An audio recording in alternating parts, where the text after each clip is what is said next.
black woman was just walking home, minding her business, until two bikers on a scooter thought she was an easy target. They tried to harass her and snatch her bag. Suddenly, one was on the ground, groaning in pain, and the other was gasping for air. Who is this woman? What happens next will shock you. Keisha Langley had just finished an early morning workout at a small gym on the outskirts of town and decided to walk home. She liked walking. It gave her time to think, time to breathe.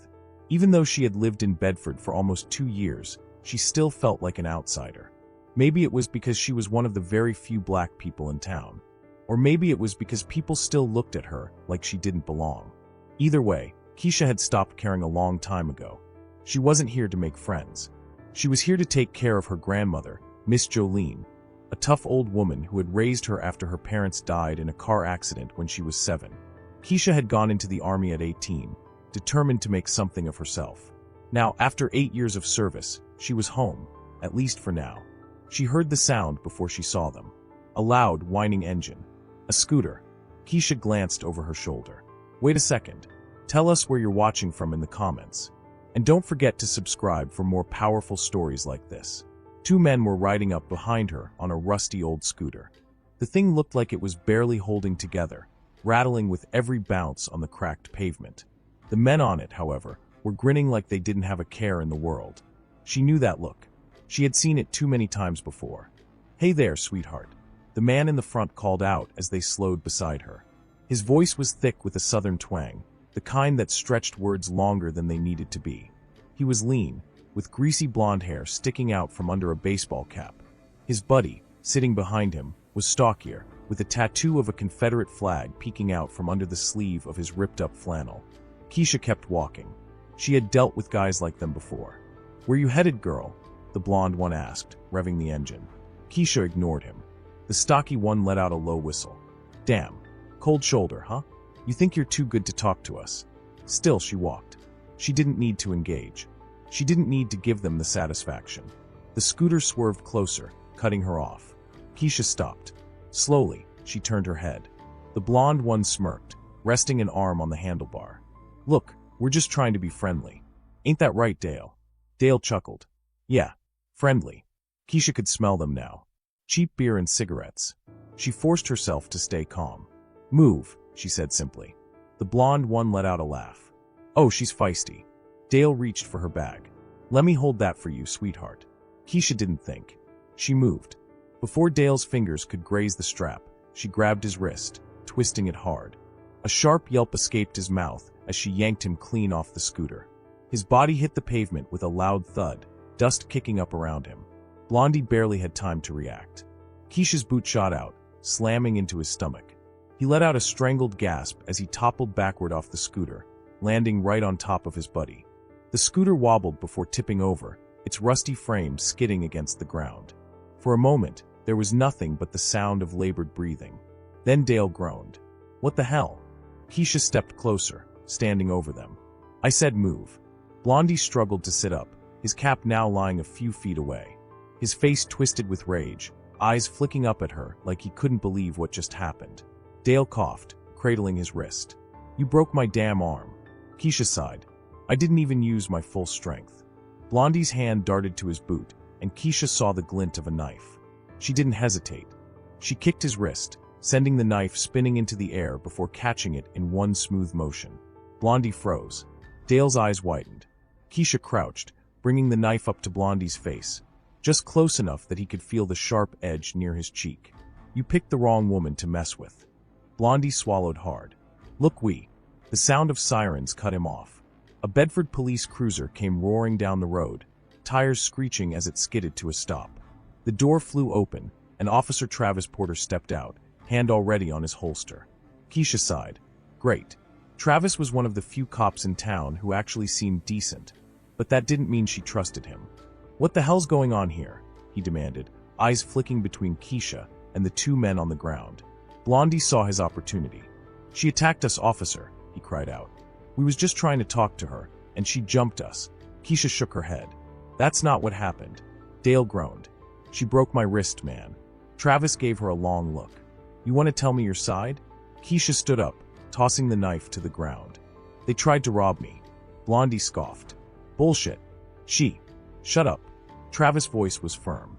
He sighed, rubbing the bridge of his nose. All right. You two, hands where I can see 'em. Blondie's mouth fell open. Wait, what? You heard me. Travis pulled out his radio. Got 2 in custody for attempted assault and theft. Dale's face turned red. This is bullshit. You're gonna take her word over ours. Travis glanced at Keisha. She's the only one still standing, ain't she? As Travis cuffed the 2 men, Keisha felt the weight of a dozen eyes watching from porches and windows. People who had seen everything, but wouldn't say a damn word. She knew what they were thinking. She knew what the rumors would be. But she didn't care. She had dealt with worse. As she turned to leave, Travis called after her. Hey, Keisha. She paused. Next time, he said, try not to break anybody before I get here. She smirked. No promises. And with that, she walked away. Keisha didn't go straight home. She needed a minute. After what just happened, she wasn't in the mood to walk into Miss Jolene's house, pretending everything was fine. Her grandmother could see straight through her, and Keisha didn't feel like explaining why she had just left 2 men groaning on the pavement. Instead, she took a detour.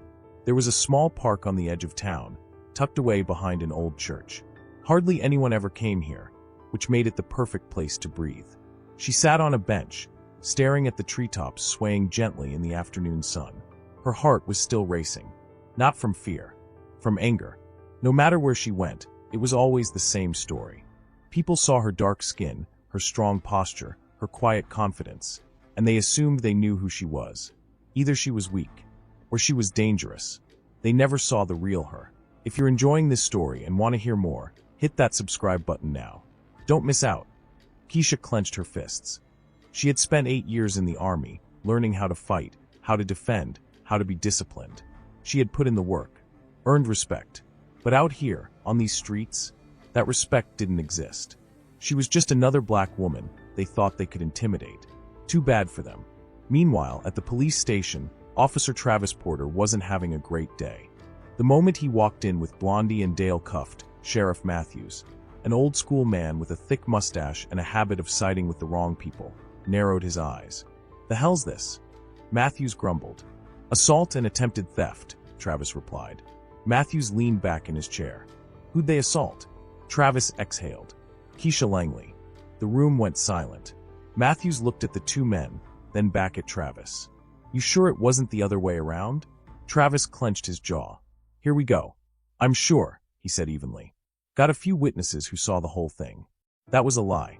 Nobody had come forward. But Matthews didn't need to know that. Dale, still cradling his wrist, scoffed. She's dangerous, man. You should be arresting her, not us. Matthews smirked. That's so. Travis had had enough. He tossed the arrest report onto the desk. Unless you want to explain to the mayor why 2 grown men tried to mug a woman in broad daylight and walked away free, I suggest you book him. Matthews glared at him. But he didn't argue. With a grunt, he waved them off. Get him in holding. Travis didn't smile. He just did his job. Later that evening, Keisha was finally home, helping Miss Jolene shell peas at the kitchen table. The old woman worked slow and steady, her wrinkled hands moving with the patience of someone who had seen it all. You all right, baby? Miss Jolene finally asked. Keisha looked up. She should have known. Nothing got past her grandmother. Keisha sighed, placing a shelled pea into the bowl. Ran into some trouble today. Miss Jolene nodded, not looking up. MHM. I figured. Keisha chuckled. That obvious? Miss Jolene shrugged. This town don't change, baby. It just hides its ugliness better. That hit harder than Keisha wanted to admit.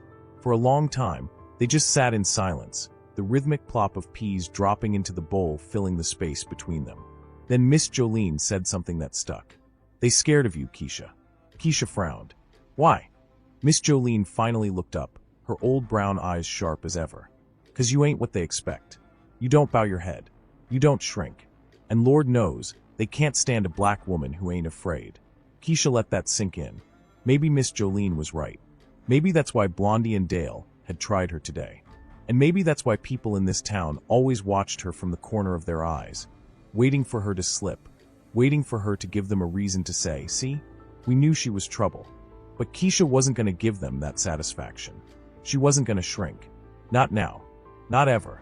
The next morning, Keisha was back on that same stretch of road, walking with her head high. She knew people were talking. She saw the way they stared from their porches. She heard the whispers at the gas station when she stopped to grab a bottle of water. But she didn't care. Let them talk. She wasn't leaving. She wasn't scared. She was still standing. And if anyone else wanted to test her, they could try. But they'd learn real fast. She was the wrong woman to mess with. Hold up. Don't forget to subscribe. If you love this story and want more action-packed, gripping tales, hit that subscribe button now. More stories like this are coming, and you don't want to miss them.